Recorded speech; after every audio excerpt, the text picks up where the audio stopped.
Okay mga tol, meron akong good news sa inyo, meron akong kinukwento sa inyo mamaya. Ngayon, nandito ako sa may bandang tapat ng Shell mga tol. Dahil hinintay ko yung pinaluluto kong inihaw.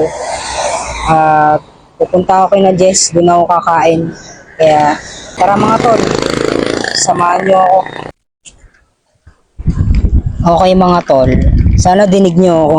Nakabili na ako ng tinapay dito at ngayon pupunta ako mga tol kina Jess. Kaya tara, samahan niyo ako. Okay mga tol, kakain muna ako. Tara, samahan niyo ako.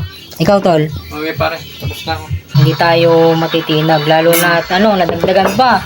May relationship tayo kay Lord. Oh, malakas ang ating kakampi. Pananampalataya na. Oo, Akala mo siya ganun?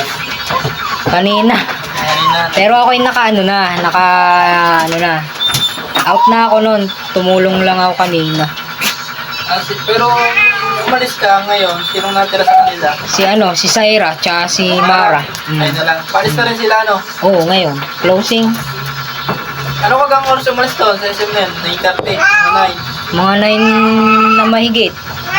Pero Close na. Sinigurado mo naman, nung bago ka umalis, nakatulong ka, no? Oo. Parang kakaunti na, paano lang sila, no? Kakaunti na lang, magpunas na lang at magwalis, tsaka magmap. Yun na lang yung gagawin nila. Tsaka nilinis ko na din yung CR,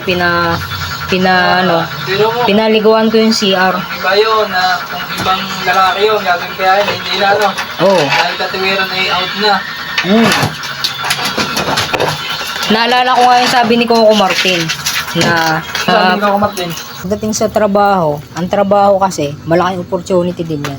Pag tayo nasa trabaho, ang trabaho hindi lang tayo basta rumakit, kumita. Kasi pag trabaho to, kailangan to maayos, kailangan may improve, kailangan malinis yung trabaho.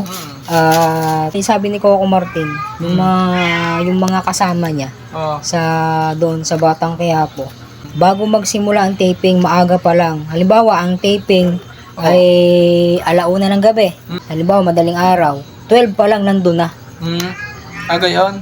Talagang nandun may na. taping sila ng madaling araw din, Oo, ano? desidido, committed. Sa isang salita, sinasapuso nila yun.